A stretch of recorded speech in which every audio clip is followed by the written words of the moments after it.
Hello and welcome to another episode of Virtual Legality. I'm your host, Richard Hoeg, managing member of the Hoeg Law business law firm of Northville, Michigan, back in Elon Musk versus Twitter land as things have gotten even more exciting than they already were. If you're not familiar with any part or portion of this case, well, we've got the playlist for you. Elon Musk versus Twitter. This will be the 21st video in that playlist, but suffice it to say, Elon Musk tried to buy Twitter. Then he decided to back out of that purchase. Twitter said, no, we're going to sue you to make you buy that company. And here we sit with arguments going back and forth, arguments we've reviewed here in Virtual Legality between Elon Musk and Twitter as to whether or not the court should force him under the merger agreement, which he signed, to finish up the purchase of Twitter for more than $40 billion.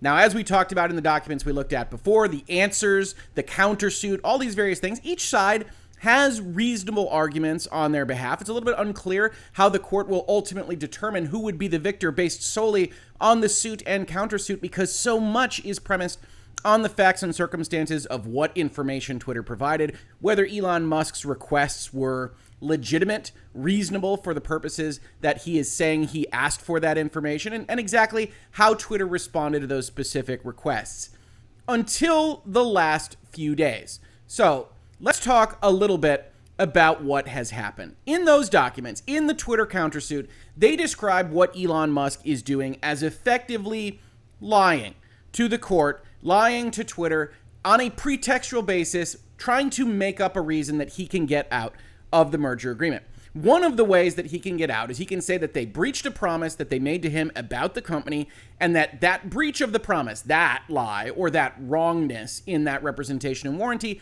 is likely to result in a company material adverse effect, right? You see that phrase right here, but it means what it says, give or take. It means that something bad has happened to the company and that something bad is material. It's significant. It's not nothing. It's not 50 cents, which we wouldn't care about in a $40 billion company. So Twitter goes out there in their suit and says, Musk wanted an escape, but the merger agreement left him little room. With no financing contingency or diligence condition, the agreement gave Musk no out, absent a company material adverse effect or a material covenant breach, which are the two categories of things that Elon Musk has argued. Hey, they lied about their monetizable daily active users, so their SEC filings are wrong. That's a breach of representations, so I can leave there because that's going to be harmful for the company. Or I've asked for a bunch of information about the nature of MDAU, about how Twitter operates.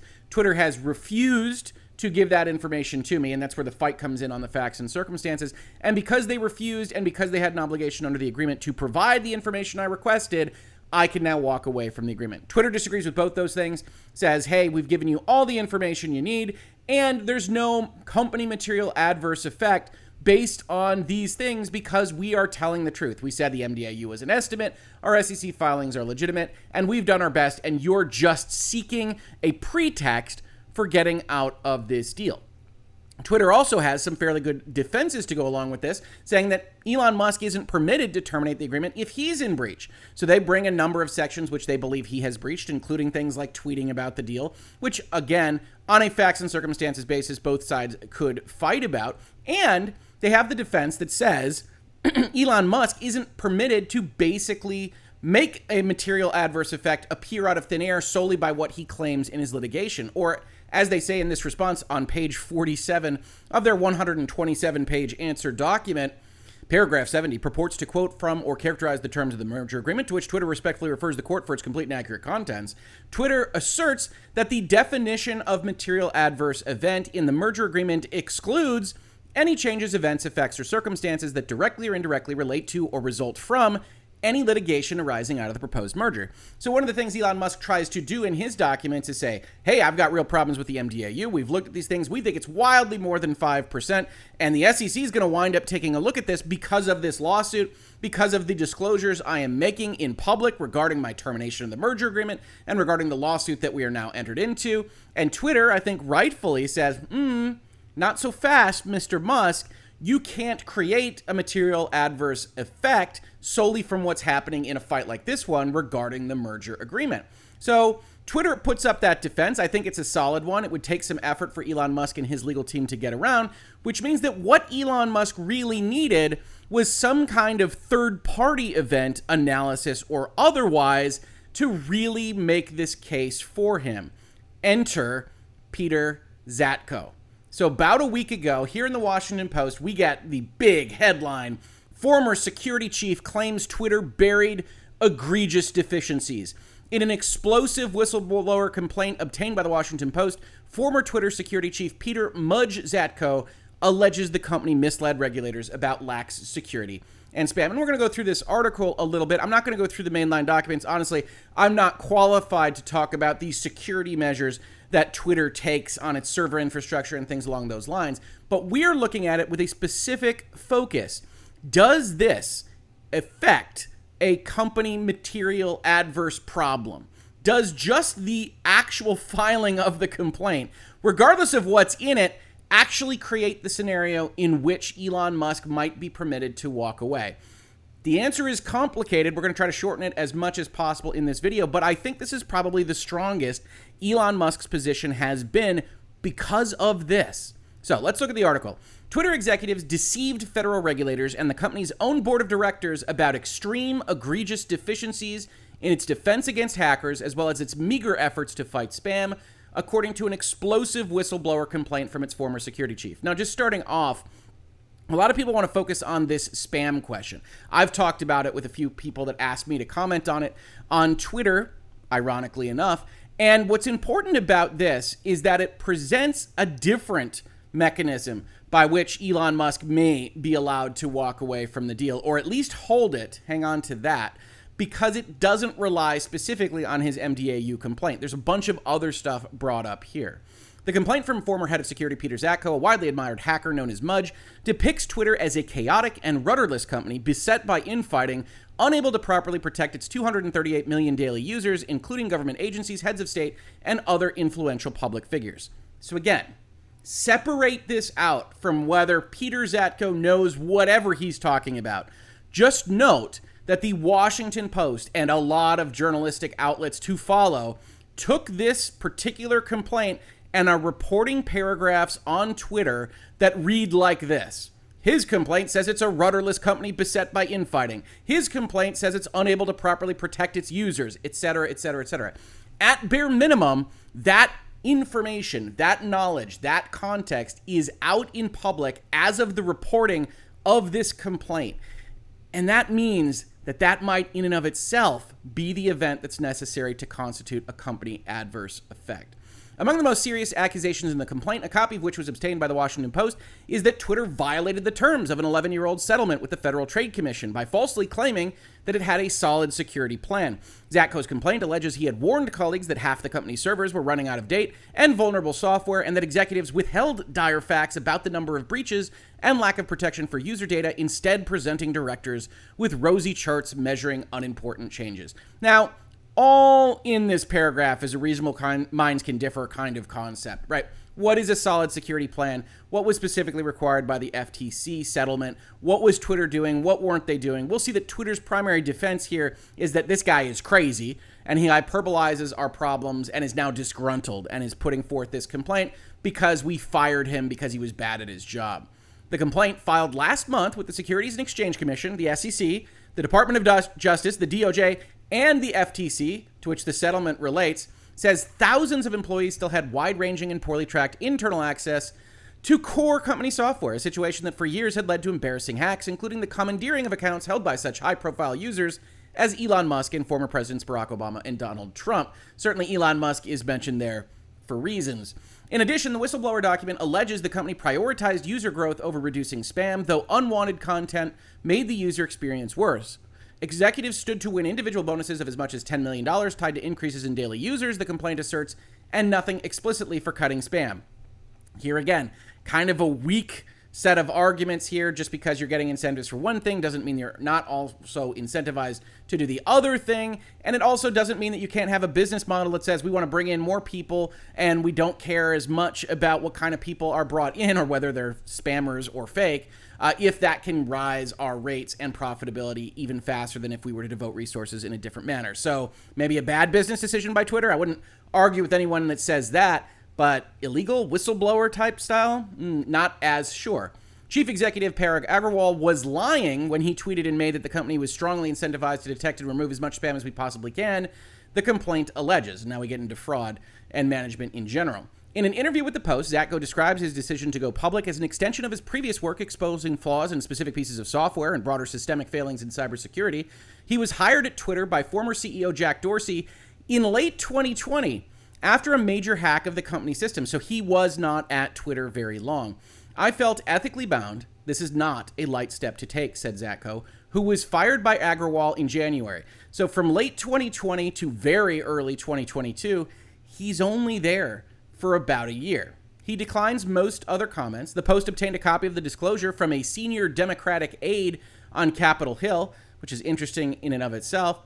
And it says, as a Twitter spokesperson, security and privacy have long been top company-wide priorities at Twitter, and that the allegations appeared to be riddled with inaccuracies, and that Zatko now appears to be opportunistically seeking to inflict harm on Twitter, its customers, and its shareholders. Hahn said that Twitter fired Zatko after 15 months for poor performance and leadership. That's all we're going to take from the Washington Post article. You can go and you can see linked to it that they've got some of the document complaints and things along those lines. The security chief's final report that talks about issues between management and the board, we will see referenced by Elon Musk, et cetera, et cetera. But one thing I want to note right here is that the Twitter statement says specifically that Zatko has appeared to be seeking to inflict harm on Twitter, its customers, and its shareholders. Remembering, since we're interested most specifically in Elon Musk versus Twitter at this point in time, that one of the things that Twitter said Elon Musk could get out of the deal for, and what he was trying to do, was to establish that there was a company material adverse effect, that he couldn't do solely with his litigation. But as we look at the definition of company material adverse effect later on, it's not going to do a lot to change our understanding. It does mean harm the company. And so when you're Twitter in this specific circumstance, one of the things that jumps out at me is that you just went out in response to this whistleblower complaint and honestly intimated that this could significantly harm Twitter, its customers, or its shareholders, right? And we will see this again from Mr. Agrawal himself. Hahn says that Twitter fully stands by its SEC filings, and a person familiar with Zatko's tenure said the company investigated his security claims during his time there and concluded they were sensationalistic and without merit. That might well be. Twitter can say, he's ridiculous both then and now. That doesn't necessarily make it so, especially if they don't want to otherwise be dealing with this issue in the first instance. Now, we get Mr. Agrawal tweeting about this as it happens, says there are news reports outlining claims about our specific practices. A former Twitter executive who was terminated in January 2022 for ineffective leadership and poor performance. We were reviewing the claims that have been published, but what we've seen so far is a false narrative that is riddled with inconsistencies and inaccuracies and presented without important context. I know this is frustrating and confusing to read, given that Mudge was accountable for many aspects of the work that he is now inaccurately portraying more than 6 months after his termination. Interestingly, here's Twitter admitting that he was responsible for the things that he's otherwise talking about, which puts him in more of the first-person category rather than the third-party category, but we will see Twitter fight that with respect to Elon Musk. None of this takes away from the important work you have done and continue to do to safeguard the privacy and security of our customers and their data. Given the spotlight on Twitter at the moment, we can assume that we will continue to see more headlines in the coming days, and this will only make our work harder. Again, you're trying to get a $44 billion deal ordered by a court, which is an equitable kind of concept. That is the judge in that court of chancery in Delaware deciding on her own recognizance that it would be unfair for Elon Musk to be able to walk away from the deal. And so you going out with statements about this is intended to harm Twitter, this will make our work harder, is already telling a story that is suggestive of the fact that this is a material adverse event that we are looking at right now. They just don't seem to be being very cautious about this while they respond to this particular issue. And the fact that they're responding, the fact that the CEO is responding, the fact that the Washington Post is reporting on it, as well as all these other outlets, also suggests a certain level of materiality, because if that materiality didn't exist, well, there really wouldn't be a lot of news to discuss. And we've looked at articles here in this space and in Hangouts and Headlines that talk about things that aren't that important, about the discovery process, about letters that are exchanged between these parties, about how the answers to a countersuit don't destroy the other party. That's just not how the legal system works. This seems much more significant, which is why when this went down, I said this is obviously good for Musk as it throws Twitter's self-reporting under another microscope. Remember, specific performance, ordering him to complete the deal, is an equitable remedy, which of course leads us to today. And the Associated Press reporting Musk cites whistleblower as new reason to exit Twitter deal. Now, we're not going to read through what the Associated Press has to say about it because we can read through these documents ourselves. So as of yesterday, about a week after the whistleblower report first came to be acknowledged by the Washington Post, we have Elon Musk saying, whoa, now, this is another reason why we can terminate our deal. We write on behalf of the Elon Musk parties to provide an additional notice of termination of the agreement and plan of merger by and among the Musk parties and Twitter, dated as of April 25th. On July 8th, the Musk parties terminated the merger agreement. Again, this is a fight. They say, we terminated it already. Twitter says, no, you're not allowed, on certain bases. Since that time, Twitter has challenged the validity of the July 8th termination notice and contends that the merger agreement remains in force, a position that the Musk parties are contesting. Allegations regarding certain facts known to Twitter prior to and as of July 8th, 2022, but undisclosed to the Musk parties prior to and at that time, have since come to light that provide additional and distinct bases to terminate the merger agreement. Although the Musk parties believe this termination notice is not legally necessary to terminate the merger agreement, because they've already validly terminated it as of the July 8th notice, the Musk parties are delivering this additional notice in the event that the July 8th termination notice is determined to be invalid for any reason. So look, we're fighting about the July 8th notice, and now we're going to put another notice on you right now because these other reasons why we can walk away from this deal have come up, all in connection with this Washington Post report. Or as they describe it, on August 23rd, 2022, the Washington Post published a whistleblower report to Congress, the SEC, FTC, and DOJ, filed by Peter Zatko, Twitter's former chief security officer, on July 6, 2022. The Zatko complaint alleges far-reaching misconduct at Twitter, all of which was disclosed to Twitter's directors and senior executives, including Parag Agrawal, that is likely to have severe consequences for Twitter's business. For example, Mr. Zatko alleges that Twitter is in material noncompliance with both its obligations under a 2011 FTC consent decree and its general obligations under data privacy, unfair trade practice, and consumer protection laws. Twitter is uniquely vulnerable to systemic disruption resulting from data center failures or malicious actors. Twitter's platform is built in significant part on the misappropriation and infringement of third-party intellectual property, which didn't actually appear in the Washington Post article. Twitter acquiesced to demands made by the Indian government that its agents be hired by Twitter and given access to Twitter user information. And these allegations, if true, demonstrate that Twitter has breached the following provisions of the merger agreement, thereby giving the Musk parties the right to terminate the merger agreement. Now, this is interesting in and of itself.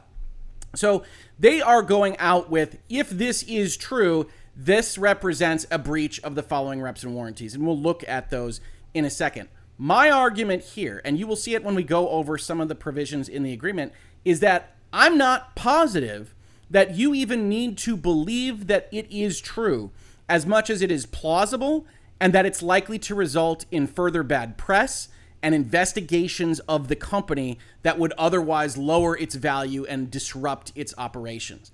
Because it's not that important when you're looking at these definitions that the actual accusations are specifically true.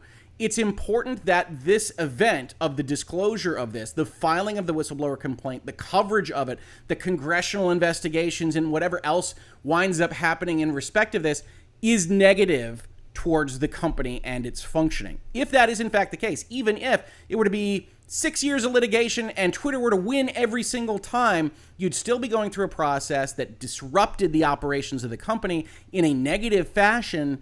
And well, that's the kind of thing that can get you out of closing on a deal.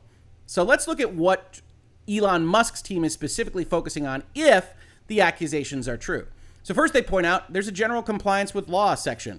In the merger agreement, Twitter represented that it was in compliance with all applicable laws. In fact, it's broader than that: laws, rules, regulations, things like that. That representation was apparently false when made on the date of the merger agreement, and as of the date of the July 8th termination notice, and as of whatever the date of closing would be, it should be pointed out.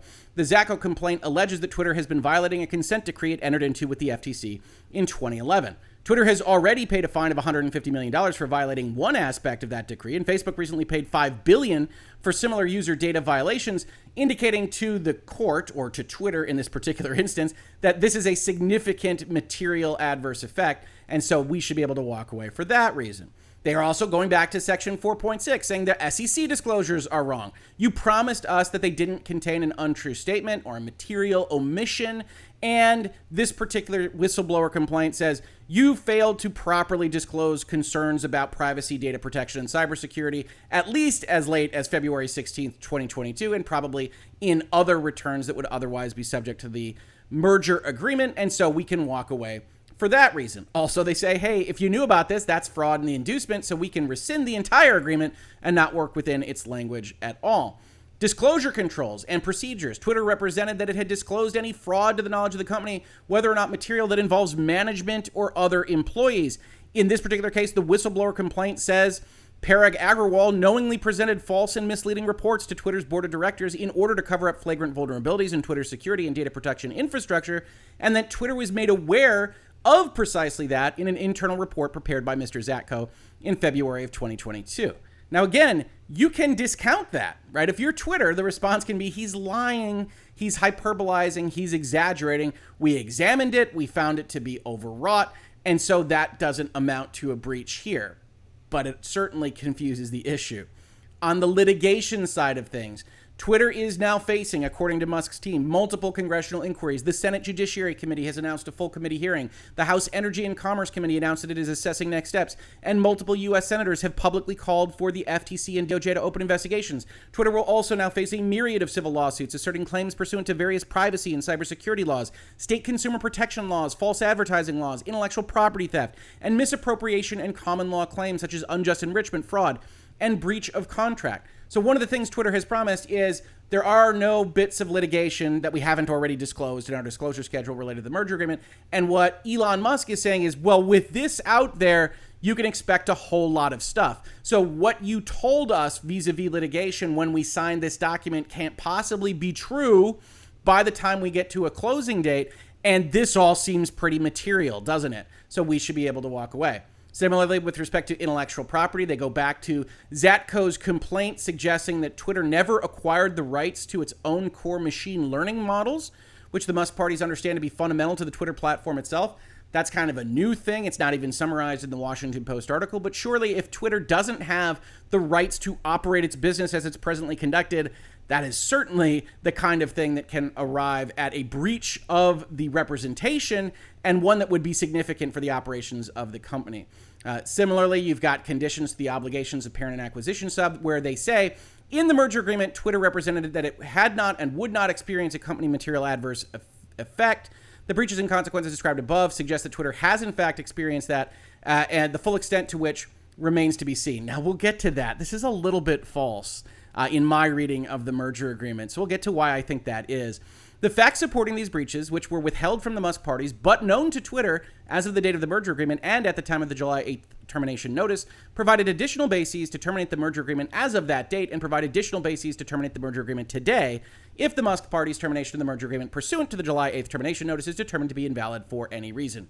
For the avoidance of doubt, these bases are in addition to and not in lieu of the bases for termination identified in the July 8th termination notice. We're hanging on to our MDAU and information covenant complaints, but we're adding these on top. So Elon Musk has gone out and said, hey, that was a big deal. We think that if that's true, you're in breach of all these various things. And then it could further tell the court that we think the event itself is a material adverse effect type event.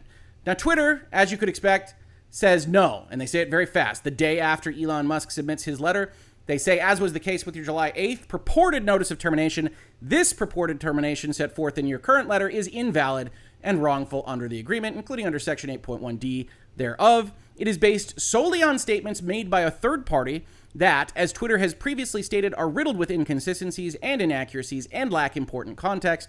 Contrary to the assertions in your letter, Twitter has breached none of its representations or obligations under the agreement, and Twitter has not suffered and is not likely to suffer a company material adverse effect. I don't know. Twitter intends to enforce the agreement and close the transaction on the price and terms agreed upon with the Musk parties. Also, you're not allowed to terminate the agreement while you're in breach, and you're in breach of sections 61, 63, 64, 68, and 610, as we've already set forth in our lawsuit. So we say the deal is still on. We disagree with your termination, and this will head back into court, I would imagine, on this particular subject. So that's where things sit. But let's talk about these definitions in the agreement itself and why I think this is such a significant improvement in Elon Musk's position. So let's start out with section 7.2. We've seen this before here in Virtual Legality, but it says the obligations of parent and acquisition sub, that's Elon Musk, to consummate the merger are subject to the satisfaction or waiver by Elon Musk of the following conditions. The company shall have performed or complied in all material respects with its obligations under the agreement. That's, you will have turned over the information that you are obligated to turn over to us. That's one fight that they're having. Each of the representations and warranties of the company shall be true and correct as of the closing date, not just the signing date, except if a failure to be true and correct would not have a company material adverse effect. So this is called a bring down provision in a merger agreement. And it says, not only was that true when we signed, it has to be true as of closing in order for me to be obligated to give you $44 billion. And if I'm not obligated, well, then we might find ourselves in a bit of a holding pattern. Why? Because 7.2c also says something of high interest, that you aren't obligated to close if you're Elon Musk, if there is a company material adverse effect that has occurred and is continuing. It hasn't been cured. It hasn't been fixed. And certainly, if it is a significant event, it's very difficult to fix on the timelines that would otherwise be provided in the merger agreement. Now, the company, Elon Musk's company, can only terminate if there's been a breach of a representation or if the board and its approval process has resulted in problems at the actual merger level. This is not necessarily a breach of representation, and it's why I would argue Elon Musk's team has characterized this particular set of events from the whistleblower report in the way that they have. They want to be able to say, we can terminate, when I think one of the best arguments that they have is that they don't have to close, right? That there is a company material adverse effect that has occurred and is continuing. That's not the same as being able to terminate, though. Now, if we look at the definition of company material adverse effect, we've talked about this before.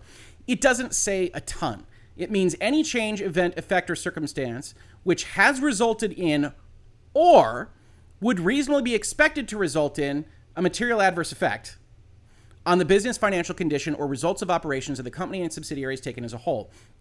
Then there's a host of exceptions, some of which relate to the current merger, some of which relate to the identity of Elon Musk, some of which relate to litigation, that I think are good defenses for Twitter, but not so good when talking about an outside whistleblower complaint. You saw Twitter refer to this individual as third party, and it's true that he doesn't work at Twitter any longer, but he's referring to instances where he did work at Twitter, where he would have knowledge of that work at Twitter. It's a little bit disingenuous to suggest that this is purely a third-party report. It's not someone coming out of the woodwork and claiming something about Twitter. It's somebody that they actually had in charge of the systems that he is complaining about. So importantly here, it's worth noting that when we look at when you can pause the closing, a company material adverse effect occurs not specifically when it has happened, has resulted in, but also when the circumstances have kind of percolated to the level of where an actual material adverse effect, something specifically negative towards the company, would reasonably be expected to occur, right? So you might say, Rick, okay, the whistleblower complaint is in, but isn't this premature? Elon Musk is saying, hey, there's going to be a bunch of civil lawsuits, there's going to be all these problems. Couldn't they wait until then? And yeah, absolutely, they could. They're trying to fit this into a termination right so they can just walk away from this entire lawsuit. But as a defined term, the report itself, maybe even the Washington Post article itself, could be deemed an event that would reasonably be expected to result in a negative, important effect on the business or operations of the company, right? The sole notion of, oh, Congress is now interested in it, the FTC is now looking at it again, and all these various things we see reported on might well be enough, even if the bottom line at Twitter hasn't been hit yet, which leaves us where, right? If we go back to this specific provision, it doesn't have a termination right associated with it. It just means that Elon Musk doesn't have to hand over $44 billion, which puts us in a timer scenario, right? If Elon Musk instead kind of changes his tune, if he finds that there's pushback on this whole termination concept with Twitter and says, look, the actual reporting of the whistleblower and the reporting on that reporting by the Washington Post and the investigations by Congress and everything else, those are clearly a company material adverse effect, because it would be reasonable to expect something bad will happen to Twitter in this instance. And we're not in the business in Delaware or otherwise of forcing people to turn over $40 billion when there's a massive report that could significantly impact the core of their business that has been reported to federal authorities in the United States, that I don't have to close until all of this is resolved, which puts us in the earlier termination right that is afforded to both parties that says you can walk away from the deal entirely if it hasn't been consummated by 5 p.m. Pacific time on October 24th, 2022. So why do I think this is a potential winner for Elon Musk? It's not because his legal team has put together an enormously great set of arguments for actually terminating the deal right now. It's primarily because I think this can constitute a company material adverse effect just happening out there in the wild. And it's very difficult for me to imagine a Delaware judge in the Court of Chancery looking at this scenario as October rolls in for the trial and saying we should be able to force Elon Musk to close over this particular whistleblower complaint and not just let the timer run out.